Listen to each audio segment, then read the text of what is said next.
Hi guys, welcome back to my channel my self सपना। सो आज है 3 फरवरी और आज है मंडे।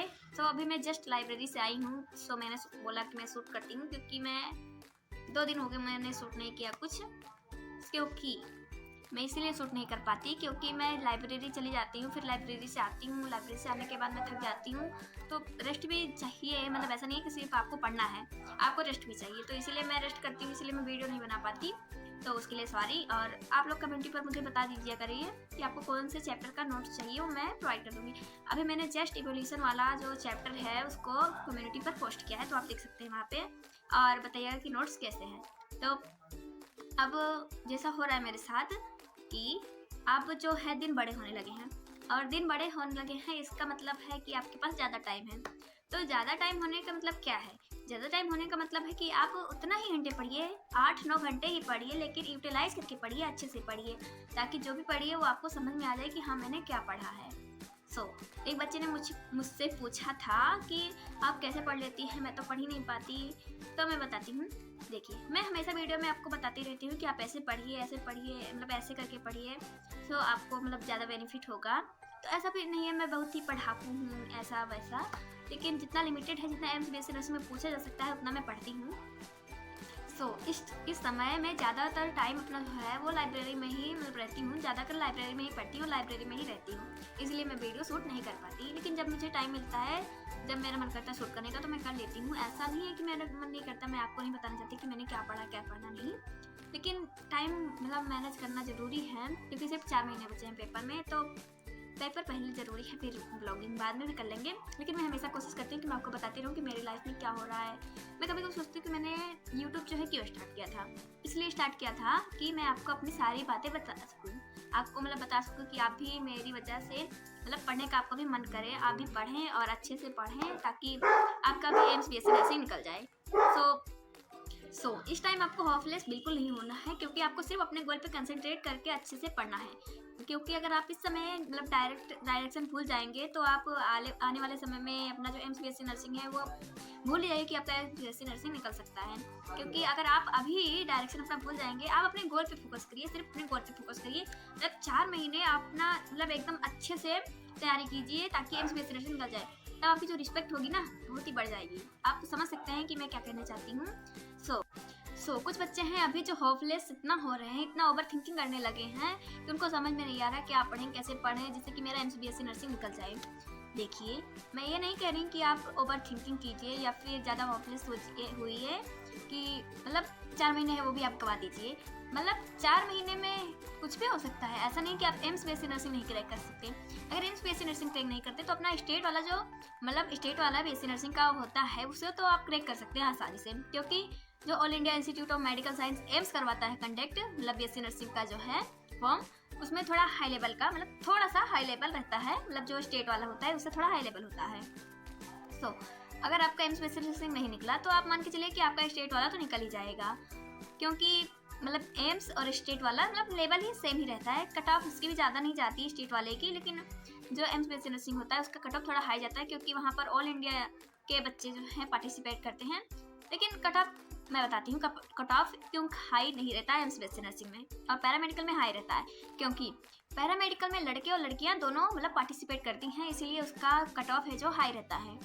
और जो एम्स BSc नर्सिंग है उसमें कट ऑफ इसलिए हाई नहीं रहता क्योंकि उसमें सिर्फ लड़कियां पार्टिसिपेट करती हैं। इसीलिए आप ज़्यादा होपलेस मत होइए और अच्छे से पढ़िए।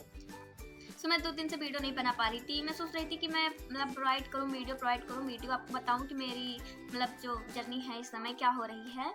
मतलब बता नहीं पा रही हूँ क्योंकि टाइम नहीं मिल रहा है इस समय। तो मेरे पास पीछे आप देख सकते हैं कैलेंडर लगा हुआ है, ये हाथ देखिए, मतलब पेन की स्याही जो है लग गई हाथों में। पर यही है कि आपको यही इसी सब है कि आपको बताएंगे कि आपका सिलेक्शन होगा या फिर नहीं होगा। इस समय आप सिर्फ इन किताबों से बस इनके साथ रहिए और कुछ नहीं। इस समय और कुछ भी सब कुछ भूल जाइए, आपको सिर्फ 4 महीने भूलना है।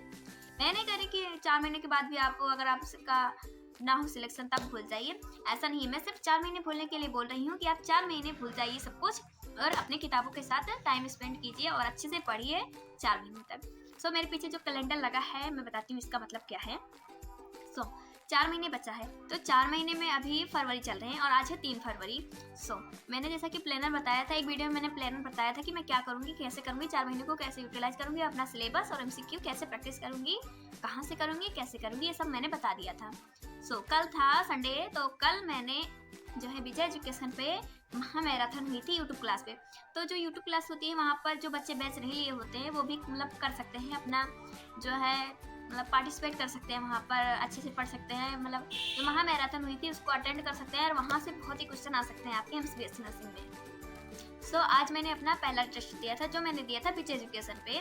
तो उसमें आए थे मतलब 20 क्वेश्चन। सिर्फ मैंने बायोलॉजी अटेम्प्ट किया था और केमिस्ट्री और फिजिक्स मैंने अटेम्प्ट नहीं किया था, क्योंकि वो आप जो टेस्ट है उसको अनलिमिटेड बार दे सकते हैं, 10 बार दे सकते हैं। उन्होंने सर ने बताया था कि आप 10 बार वो टेस्ट दे सकते हैं।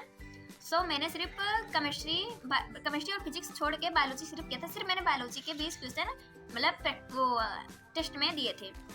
मेरे 20 में ऐसे सिर्फ 17 क्वेश्चन सही थे और 3 क्वेश्चन मेरे गलत थे। तो कोई बात नहीं, मैंने पढ़ा है, मैं फिर से रिवीजन करूँगी और फिर से उसका टेस्ट दूंगी, तब मुझे अच्छे से पता चल जाएगा कि कहाँ मैंने गलती की थी। अब मैं बताती हूँ कि मेरे 20 में से 17 क्वेश्चन क्यों सही हुए। उसका रीज़न तो है, मतलब पहला रीज़न ये है कि सबसे पहले मैंने जो मेरे नोट्स बने थे, जो चैप्टर मैंने पढ़ा था मतलब sexual reproduction in flowering plant, उसके क्वेश्चन मैंने अच्छे से किए थे। फिर उसके बाद में मैंने उसके जो MCQ प्रैक्टिस किए थे उसको पढ़ा और मैंने जो नोट्स बनाए थे उसको पढ़े। फिर मैंने उसके बाद मैंने टेस्ट दिया था। सबसे पहले मैंने जो मेरे लेक्चर थे उसके नोट बनाए थे उसको कंप्लीट किया, एकदम अच्छे से रीड किया। फिर उसके बाद में दूसरा पॉइंट मैंने जो MCQ प्रैक्टिस किए, जितने भी MCQ प्रैक्टिस किए थे उसको मैंने रिवाइज किया। अगर आप मतलब मैंने जो MCQ लिखे थे वो भी विजय एजुकेशन के थे, तो उसी से रिलेटेड क्वेश्चन थे। मतलब ऐसा नहीं कि वही सेम थे, पर जो भी थे मतलब रिलेटेड ही थे, लेकिन मैंने सही मतलब टिक कर लिया क्योंकि मेरे कॉन्सेप्ट क्लियर थे। तो सबसे पहली बात, आपका कॉन्सेप्ट क्लियर रहेगा तो आपके सारे क्वेश्चन बन जाएंगे अच्छे से। मैंने आज जो मतलब बायोलॉजी का टेस्ट दिया तो उसमें मेरे 70 नंबर आ गए थे, sexual reproduction in flowering plant. तो अब मैंने आज पहला टेस्ट दिया था। फिर उसके बाद में मैं अभी मतलब अनलिमिटेड बार दे सकते हैं, तो आपको जब मन के तब दे सकते हैं, लेकिन मैंने एक बार दे दिया। अब मैं दूसरे चैप्टर का जो है टेस्ट दूंगी। कल संडे था, तो कल मैंने जो मैराथन हुई थी 7 घंटे की मैराथन हुई थी, तो 7 घंटे में उन्होंने रिवाइज किया था जो मेरा चैप्टर है sexual reproduction in flowering plant, human reproduction, वो चैप्टर जो है उन्होंने रिवाइज करवाया था और उसके MCQ करवाए थे। जो उन्होंने MCQ मतलब अच्छे जो क्वेश्चन होते हैं वो करवाए थे। जो पुष्पा सीरीज में उन्होंने बायोलॉजी में करवाया था वो क्वेश्चन नहीं करवाए थे। सिर्फ 4-5 क्वेश्चन ऐसे थे कि जो उन्होंने करवाया था, बाकी अलग से क्वेश्चन करवाए थे। तो ऐसा नहीं है कि आप जो चैप्टर पढ़े थे उसके MCQ लगाए थे वहाँ से ही क्वेश्चन उठा के दे दिए, ऐसा नहीं है। कल मैंने सिर्फ 2 ही क्लास देखे थे क्योंकि मैराथन ही 7 घंटे की थी। फिजिक्स में अपवर्तन और परावर्तन का जो नियम है उस वाले चैप्टर से सर ने पढ़ाया था, और जो केमिस्ट्री था उसमें केमिकल काइनेटिक और फिर इलेक्ट्रोकेमिस्ट्री यहाँ से सर ने पढ़ाया था। रिप्रोडक्शन वाला चैप्टर नहीं पढ़ाया था।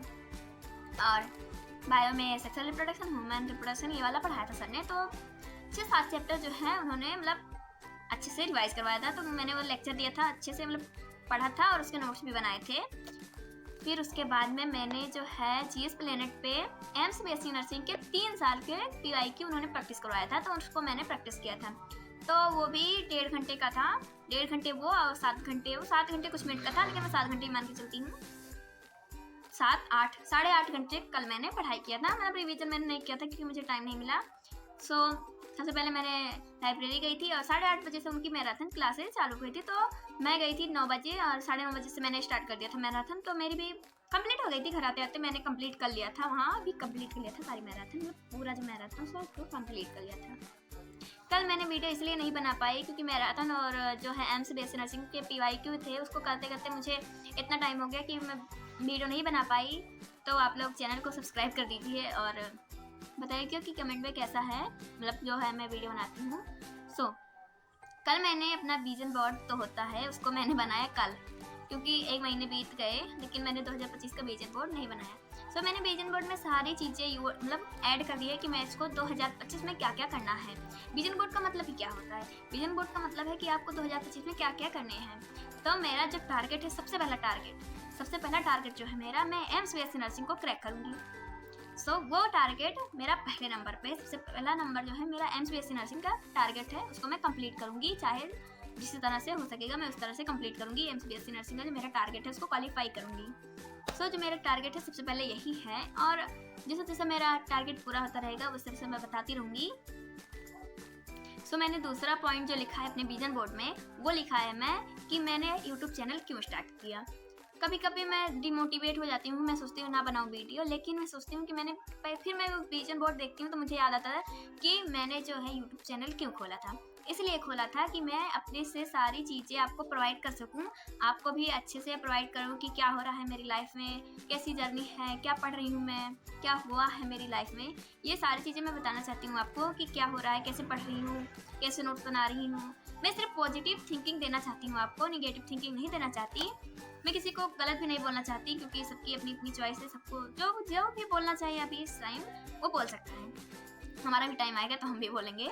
सो अभी आपको किसी को भी मतलब बोलने दो उनको जो बोल रहे हैं। आपका भी टाइम आएगा, बस एक बार एम्स बीएससी नर्सिंग क्रैक हो जाए, फिर उसके बाद में खुद ही सम्मान करने लगेंगे आपका, जो लोग अभी आपको बोल रहे हैं, ताने मार रहे हैं। सो जो मेरे 2 पॉइंट हैं, 2 पॉइंट मेरे ज़्यादा इंपॉर्टेंट है, एम्स बीएससी नर्सिंग क्रैक करना, और दूसरी बात कि मैंने यूट्यूब क्यों स्टार्ट किया था। इसलिए स्टार्ट किया था कि मैं सारी जानकारी आपको दूँ।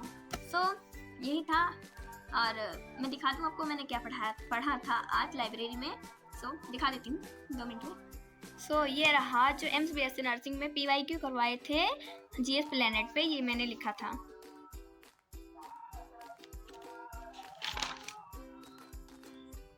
सो आज मैंने ये मानव कल्याण में सूक्ष्म जीव वाला है, ये चैप्टर मैंने आज कंप्लीट किया।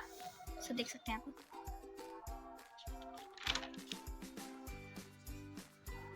सो आज मैंने ह्यूमन हेल्थ एंड डिसीज वाला जो चैप्टर था उसको कंप्लीट किया था। इसके MCQ प्रैक्टिस किए थे, इतने प्रैक्टिस किए थे MCQ। सो अब इसी के साथ साथ मैं जो मेरे चैप्टर कंप्लीट करूँगी उसके MCQ और उसके जो नोट हैं उसको पढ़ती रहूँगी और रिवाइज करती रहूँगी। सो यही था मेरा दिन आज का। सो एक बार और बता दूँ, कल मैं जब उठूँगी, कल मैं जब अपना डे स्टार्ट करूँगी, जब भी पढ़ना स्टार्ट करूँगी, तब मैं आपको दिखा दूँगी कि मैं कैसे पढ़ रही हूँ, किस टाइम पढ़ रही हूँ। तो कल मिलते हैं, और कल मैं आपको बताऊँगी कि मैं कब स्टार्ट करती हूँ अपना डे, कब पढ़ती हूँ शुरू से मतलब सुबह से। तो मिलते हैं कल, और कल भी मैं वीडियो बनाऊँगी। तो मिलते हैं नेक्स्ट वीडियो में। थैंक्स फॉर वॉचिंग, और सब्सक्राइब कर दीजिए प्लीज़।